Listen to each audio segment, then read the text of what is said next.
All right, let's talk about it. What happens, what am I looking for if I'm trying to troubleshoot and I see my production rate starting to drop? There's a lot of things that could potentially do that. We talked about it. The pre-treatment side of thing is going to be a critical one. Right.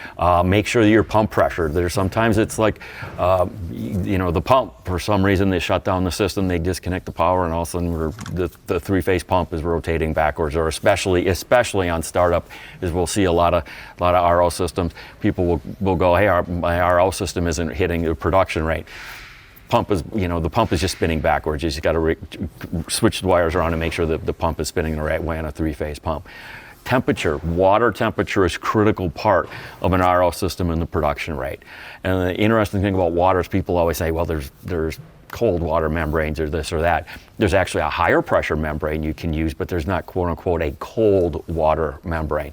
What happens when the water temperature gets cold, water literally gets thicker. It's more viscosity. So the water doesn't go through the membranes as easy as if the water was warm. So when the water temperature is cold, you probably get lower TDS, but your production rate will probably drop. When your water's warmer, your production rate will jump. It'll go up a little bit, but your TDS will go up slightly as well. What happens when we get a low pressure fault, and if you want to catch it, there's a pressure switch you'll see right after the inlet solenoid valve. Right. And that pressure switch is monitoring the incoming water pressure.